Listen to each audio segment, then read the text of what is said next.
Confidence is not about being loud. It doesn't need applause. It doesn't cover fear with noise. Many people think confidence is shown through a hard handshake, a perfect smile, or non-stop talking to hide silence. But real confidence is none of these. True confidence is calm. It can sit quietly without trying to prove anything. It doesn't rush to fill the room with words. It doesn't beg to be noticed. When you stay steady while everyone expects a reaction, you hold the real power. That's nonchalance. Nonchalance is not apathy. It's not laziness. It's restraint. It's the choice to stay centered when others are shaking. And this calm presence speaks louder than any raised voice. Think about it. Every time you react, you're giving away energy. Every explanation, every defense, every emotional flicker, those are small payments of attention. And attention is currency. The more you spend, the less you have. The nonchalant person doesn't waste it. He guards it. He doesn't chase approval. He makes people work for his words,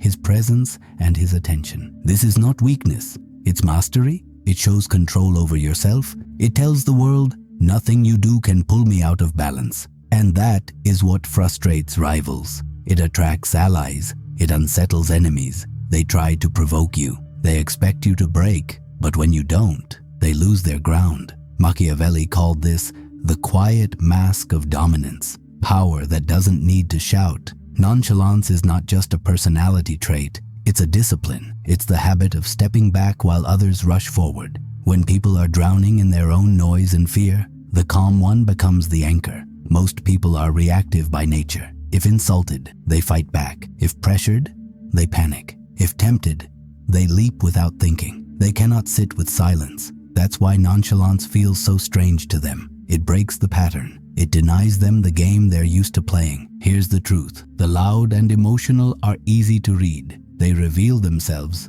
They can be predicted and exploited. But the person who stays unreadable, that's the one people fear. You don't know what he's thinking. You don't know what he might do next. That uncertainty forces hesitation. And hesitation is where power lives. Machiavelli once said that a ruler should appear steady no matter what, because perception shapes reality. If people see you as unmovable, they will treat you as such. And soon, that becomes your reality. Even if inside you're just calculating your next step, they see strength. And this is where nonchalance becomes a weapon. You do nothing, yet others tire themselves out, trying to read you, provoke you, or control you. Your silence becomes pressure. Your stillness becomes the strike. Calmness has broken more enemies than anger ever has.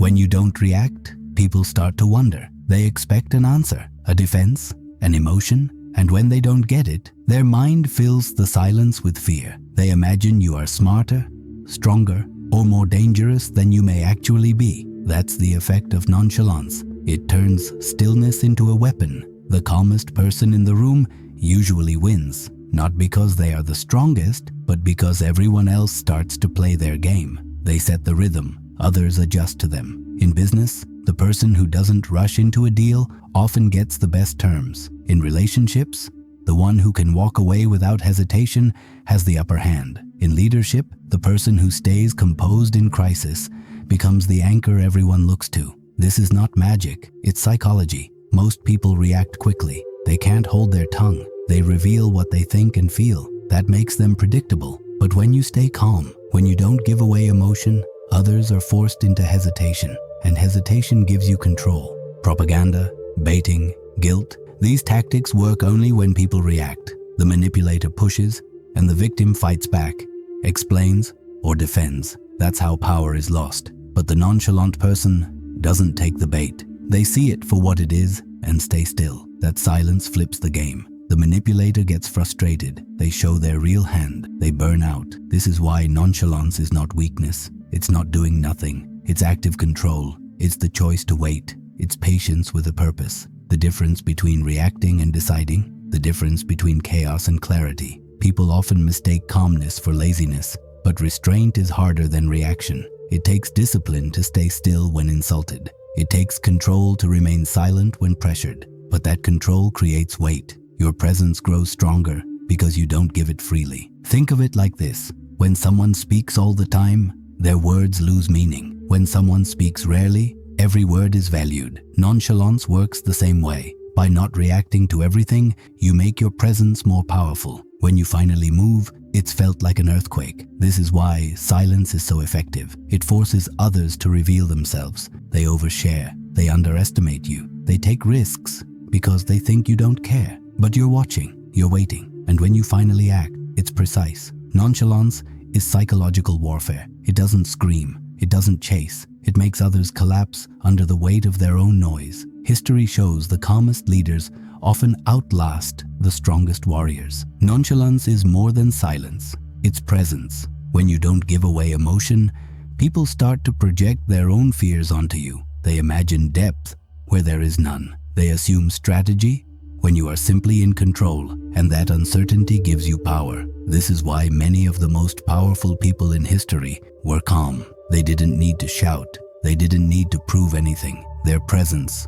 was enough. When everyone else was running, they stood still. When others panicked, they looked unshaken. And because of that, people treated them as stronger than they were. Silence creates mystery, and mystery is powerful. Human nature is curious. We want to solve puzzles. We want to know what others are thinking. When someone shows nothing, they become harder to understand. And when you can't read someone, you hesitate. That hesitation shifts control to them. In business, this works clearly. The person who doesn't rush into signing a deal often gets better terms. In relationships, the one who doesn't beg or cling holds the advantage. In leadership, the calm figure in crisis becomes the anchor that everyone looks to. People follow the one who doesn't shake. This isn't coldness, it's choice. The nonchalant person is not empty. They feel everything, but they don't react to everything. They save their energy for the right moment, and when they act, it matters.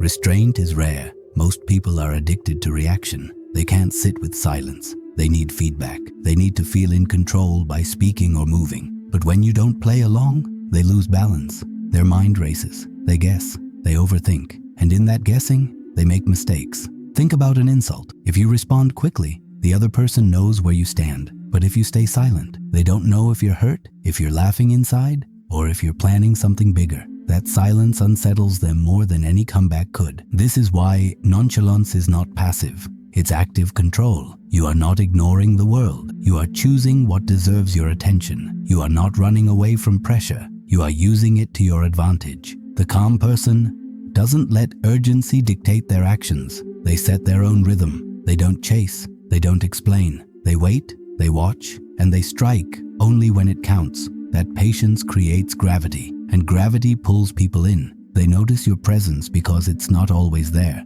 They listen when you speak because you don't speak all the time. Your words carry weight because they are rare. Nonchalance flips the dynamic of power. Instead of chasing validation, you make others chase yours. Instead of scrambling for position, you let others compete for the space you already hold. This is not arrogance, it's control. The man who stays calm shapes the room without saying a word. Nonchalance protects you from manipulation. It makes common tricks useless. Propaganda works only when people react. Guilt works only when people explain themselves. Bait works only when people take it. The person who stays calm doesn't fall for any of it. When you don't react, the manipulator has to reveal their hand. They spend energy trying to push you. They grow frustrated when you don't move. They slip, they show weakness, and they end up wasting their own strength. You keep yours. This is why nonchalance is not passive. It's not weakness. It's active control. It's patience. It's the choice to hold your energy while others burn through theirs. The difference between reacting and deciding is the difference between being pulled into chaos or standing in clarity. Look at leadership. In a crisis, people look for someone who doesn't panic. When the building is on fire, the calm person becomes the anchor. People gather around the one who can think clearly under pressure, and that person gains power, not because they are the loudest, but because they are the steadiest. In business, the one who waits often gains the best deal. They don't rush, they don't chase, they let the other side show their cards first. In relationships, the person who can walk away without fear holds the advantage. Nonchalance flips the power balance in every area of life. But this discipline isn't easy. Most people rush. They live at the world's tempo. Notifications, messages, demands, everything pulls them in 1,000 directions. They move because the world tells them to move. The nonchalant person sets their own rhythm. They pause, they breathe, they wait. And when they move, it's noticed because they don't move all the time. That's why their presence is powerful. It's not constant, it's not cheap, it's rare. And people value what is rare. When they speak, the words land harder. When they act, the room shifts. Their composure makes others careful. Their restraint makes others cautious. This is not pretending. It's not about faking calm while boiling inside. Real nonchalance is training yourself to remain steady under pressure. It's building the ability to choose your response. It's not that you don't feel anything. It's that you don't let every feeling control you. And the effect is deep. When you stop reacting to everything, you start controlling what matters. The world no longer pulls you. You set your own pace. And people around you adjust to that pace, often without realizing it. This is the essence of quiet control. You don't demand attention. You don't chase approval. But people give it to you anyway, because they feel the weight of your presence. In chaos, the calm person becomes the leader everyone follows. Nonchalance doesn't just protect you, it attracts people. Humans are drawn to puzzles. When someone is hard to read, they become interesting. When someone stays calm while others panic, they become magnetic. People project their own thoughts onto the calm person. They imagine depth where there is silence. They assume strategy where there is control. They believe there's more going on than what they see. And that belief makes them cautious, curious, even respectful. When you don't reveal your emotions, others start to show theirs. They overshare. They underestimate. They reveal what they want because they're trying to understand you. And while they're busy exposing themselves, you remain still. That stillness gives you the upper hand. In conversations, the person who speaks less is often listened to more. Silence forces others to guess. Every small word you give becomes important. People read between the lines. They look for meaning in every pause,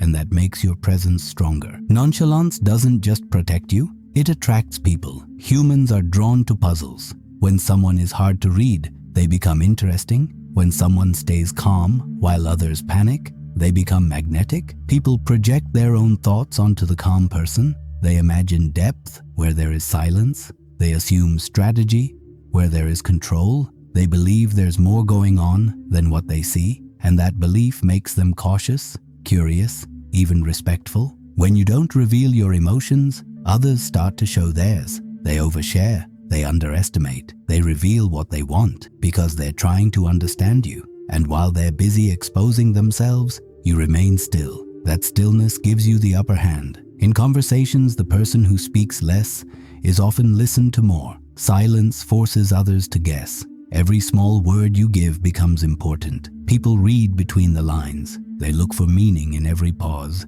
and that makes your presence stronger. Even in loss, this shows. When things don't go their way, they accept it with calm. No outburst, no breakdown. The same poise they show in victory, they show in defeat. And that makes others trust them, not because they never fail, but because they never fall apart. This is why their words carry weight. They don't flood conversations. They don't explain every thought. They speak with purpose. And because their words are rare, they stay longer in the mind of others. Nonchalance is not about not caring. It's about caring selectively. You give your attention only where it brings clarity or strength. You ignore the noise. You spend your energy like gold, carefully, rarely, only where it counts. And that is why people feel the pull. They lower their voices. They weigh their words. They measure their tone. They adjust, not because you asked, but because your presence demands it. Silence can draw people closer than words ever could.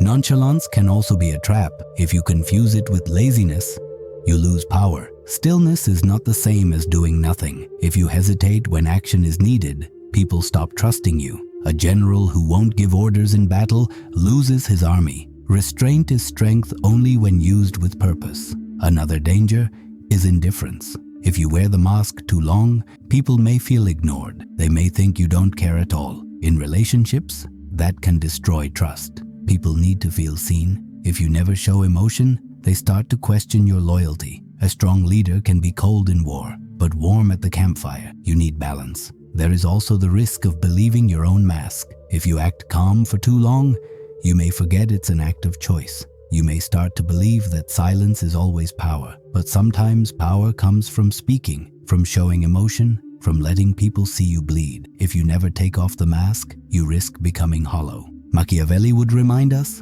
true power is adaptability. Fire in summer, ice in winter, calm in public, warmth in private. The strongest people are not those who never change. They are those who know when to change. Nonchalance is a tool, not a cage. That's why restraint must be deliberate. Every pause should mean something. Every silence should have weight. When you leave the room, people should feel it. When you speak, your words should shift the air. But you must also know when stillness becomes weakness. In politics, in business, in social life, the most dangerous person is not the one who yells. It's the one who stays composed while the ground shakes. That composure creates doubt in others. Why is he calm? What does he know? That doubt breaks their rhythm. They start second-guessing, and in second-guessing, they lose power. But if you hold back too much, people may resent you. Arrogance is often forgiven, but invisibility is not. If they feel unseen, they may quietly turn against you.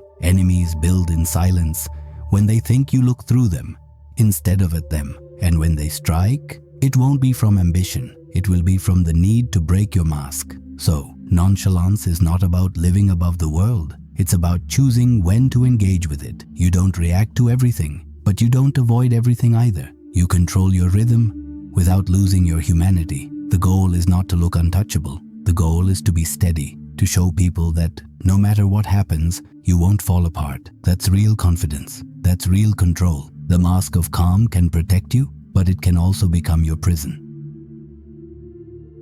At its best, nonchalance is not coldness, it is control. It is choosing when to show emotion and when to keep it hidden. It is not about feeling nothing. It is about saving your energy for the right moment. The world reacts to signals. People watch your face, your voice, your movements. They measure your strength by how much you show. If you flinch under pressure, they attack.